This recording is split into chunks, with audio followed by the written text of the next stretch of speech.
14 सालों का वनवास पूरा कर राम अयोध्या लौटे और फिर राम राज्य आ गया। लेकिन अयोध्या में यह राम राज्य हमेशा नहीं रहा। इतिहास बताता है कि अयोध्या में राज और राजा बदलते रहे और इसके साथ ही यहाँ के मंदिरों के हालात भी सुधरते और बिगड़ते रहे।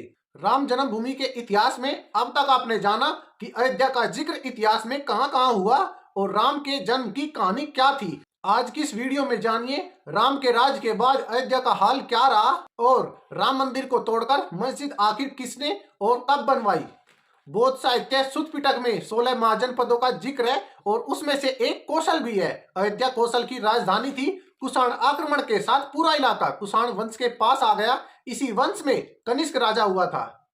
हैंस टी बेकर की किताब हिस्ट्री ऑफ अयोध्या के मुताबिक विक्रमादित्य ने अयोध्या को अपनी राजधानी बनाया और यहाँ के मंदिरों का जीर्णोद्धार भी कराया।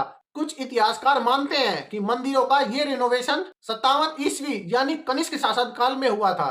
376 से 415 ईस्वी के बीच गुप्त वंश के चंद्रगुप्त द्वितीय ने शाक्य वंश को हराकर विक्रमादित्य की उपाधि ली थी।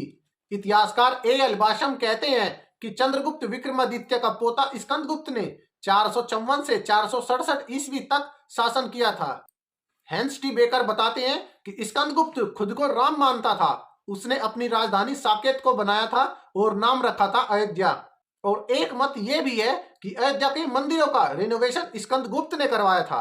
गुप्त वंश के बाद लंबे समय तक अयोध्या राजाओं की खींचतान में फंसा रहा। 1192 में मोहम्मद गोरी ने पृथ्वीराज चौहान को हराकर दिल्ली के तख्त पर कब्जा किया। उसी समय अयोध्या भी उसके नियंत्रण में आ गया था। 1192 में ही अयोध्या में मंदिरों के निर्माण पर रोक का आदेश जारी किया गया। हालांकि इस रोक के बावजूद यहाँ मंदिर बनाने के दस्तावेज मिलते हैं। इलाहाबाद जिले के गंडवा और मेवड़ में शिलालेख मिले जिसके अनुसार साल 1199 में ठाकुर कुंदपाल श्रीवास्तव ने गढ़वा में नवग्रह मंदिर बनवाया और 1245 में एक अलग ठाकुर श्रीवास्तव ने सिद्धेश्वर मंदिर बनवाया था।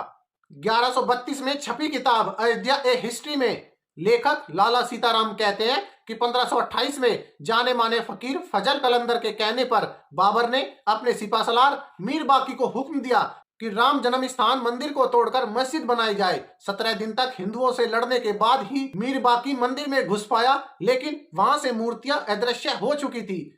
मीर बाकी ने बाबर के आदेश पर मंदिर की ही सामग्री से मस्जिद बनवाई। ये बात मस्जिद की दीवार पर खुदी हुई थी।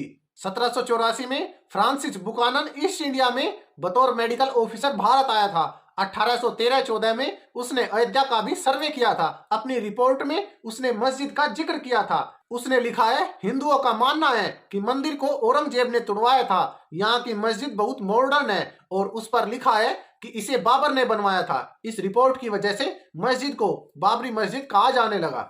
मंदिर के टूटने का पहला जिक्र बुकानन की रिपोर्ट से 47 साल पहले 1767 में ऑस्ट्रेलियाई मूल के पादरी टेफेन थैलर ने किया था। टेफेन थैलर ने भारत में 22 प्रांतों का दौरा किया और वृत्तांत लिखा जिसमें अयोध्या भी शामिल है। अयोध्या और फैजाबाद में 6 साल बिताने के बाद उसने जो वृत्तांत लिखा उसमें मंदिर के टूटने और औरंगजेब द्वारा मस्जिद बनवाने का जिक्र है। अयोध्या में मंदिर को तोड़कर मस्जिद जरूर बनाई गई।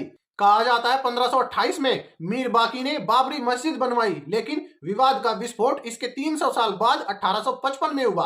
1855 में अयोध्या के सबसे बड़े मंदिर हनुमानगढ़ी में पहली बार सांप्रदायिक विवाद हुआ। यही झगड़ा कैसे 3 साल बाद राम मंदिर तक पहुंचा? आखिर राम मंदिर विवाद कब और कैसे शुरू हुआ? इन सभी सवालों के जवाब राम जन्मभूमि का इतिहास सीरीज की कल की वीडियो में हम बताएंगे। अब आप सभी को यह वीडियो कैसा लगा हमें कमेंट सेक्शन में जरूर बताएं। जाते जाते वीडियो को लाइक कीजिए और चैनल को सब्सक्राइब जरूर कीजिए।